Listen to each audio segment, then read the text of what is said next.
साथ मौजूद हैं एयूएम कैपिटल के राजेश अग्रवाल जी। Rajesh ji, thank you so much समय देने के लिए। बताइए क्या रणनीति होगी आज आपकी तरफ से?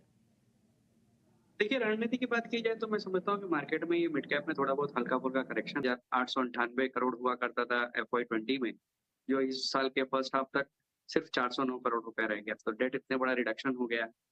और चौथी तिमाही के नतीजे भी अगर आप देखेंगे तो सेल्स में करीब-करीब 19% की बढ़त थी, बॉटम लाइन में 23% की बढ़त थी। और सबसे शानदार बात इस कंपनी के साथ ये है कि इस कंपनी का मार्केट कैप 13,000 करोड़ रुपए का है। और इसमें करीब-करीब 56% कोरोमंडल की होल्डिंग है, जिसकी वैल्यू 26,000 करोड़ की है। तो 26,000 करोड़ के कोरोमंडल आपको 13,000 करोड़ की मार्केट कैप में मिल रहे हैं, जिसमें आपको शुगर का प्लांट, पावर और डिस्टिलरी तीनों मिलते हैं। तो मैं समझता हूँ कि स्टॉक पे आपको बिल्कुल नज़र रखनी चाहिए। हमारा ये अनुमान है कि आने वाले 12 महीने में स्टॉक मौजूदा स्तर से कम 25 से 30% की बढ़त दे सकता है। तो यहाँ हमारी खरीदारी की सलाह है। ठीक है। ईआईडी पेरी, ये अच्छा लग रहा है, खरीदारी करने की सलाह। शुगर स्टॉक्स अभी इस समय थीम भी अच्छी चल रही है। एथेनॉल कंपनी के नाम से अभी ये सारी कंपनियां जानी जाती है, तो ऑलरेडी एक रन अप दिखा चुकी हैं कंपनियां। लेकिन ईआईडी पेरी में भी अभी भी मौके दिखाई दे रहे हैं एंट्री लेने के लिए, इस पर आप नज़र रखिए। और फंडामेंटल लिहाज से अच्छे मौके दिखाई दे रहे हैं यहाँ पर। राजेश जी, बहुत बहुत धन्यवाद आपका समय देने के लिए और ये रणनीति सुझाने के लिए। तो एक साल के लिए 1,000 रुपये तक के लक्ष्य यहाँ पर देखने को मिल सकता है। ज़्यादा लंबा समय थोड़ा समय दें, आप इसको लॉन्ग टर्म के लिए रखें तो अच्छा फ़ायदा यहाँ पर आपको मिल सकता है। अब बात करते हैं कुछ और भी स्टॉक्स की, और यहाँ पर हम देख रहे हैं कि बंधन बैंक में भी अभी काफ़ी अच्छी बाइंग नज़र आ रही है। बैंकिंग स्टॉक्स आज चल ही रहे हैं। थोड़ा नीचे आ गया था बंधन बैंक, लेकिन अब निचले स्तरों से यहाँ पर भी अच्छी बाइंग इस वक्त दिखाई दे रही है। कोई ट्रेड लेना चाहिए बंधन बैंक में, रुचित?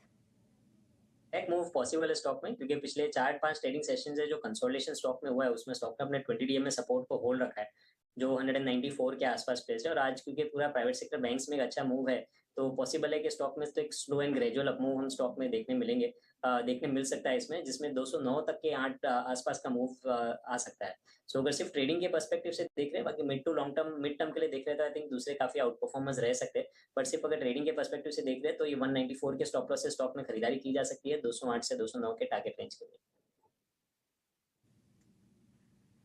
ट्रेडिंग परस्पेक्टिव से 194 के स्टॉप लॉस से एंट्री लीजिए और 210 तक के लेवल्स आ सकते हैं बंधन बैंक में।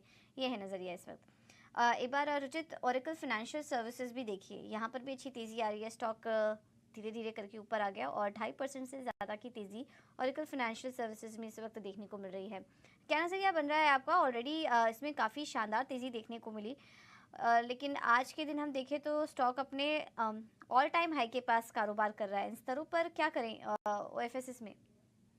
एक तो आईटी स्पेस में आप देखेंगे तो एक आउट परफॉर्मर रहा है ये stock, with in the IT space दूसरे स्टॉक्स के कंपैरेटिव में पिछले 2-3 महीने में, जहाँ पे दूसरे आईटी स्टॉक्स ने इतने ज्यादा रिटर्न्स नहीं दिए, ये स्टॉक एक लगातार आउट परफॉर्मेंस दिखा रहा है। तो ये क्लियर इंडिकेशन है कि काफी ज्यादा बाइंग इंटरेस्ट है स्टॉक में, और अभी भी क्योंकि स्टॉक एक ऑल टाइम हाई पे ट्रेड कर रहा है, तो पॉसिबिलिटी है कि ये अप मूव को कंटिन्यू रह सकता है। नियर टर्म के पर्सपेक्टिव से जो प्रीवियस करेक्शन था उसके 161.8% रिट्रेसमेंट 10,140 के आसपास आ रहा है, तो वो इनिशियल हर्डल रहेगा 10,140 के आसपास, और वो लेवल क्रॉस होता है तो 10,400 10,500 की रेंज भी आने वाले समय में ये स्टॉक में एक्सपेक्ट कर सकते हैं। तो मोमेंटम काफी स्ट्रॉग है, तो एग्जिस्टिंग पोजीशंस है तो ये ट्रेंड को राइड करे, और इनकेस नियर फ्यूचर में अगर कोई छोटे मोटे डिप्स आते हैं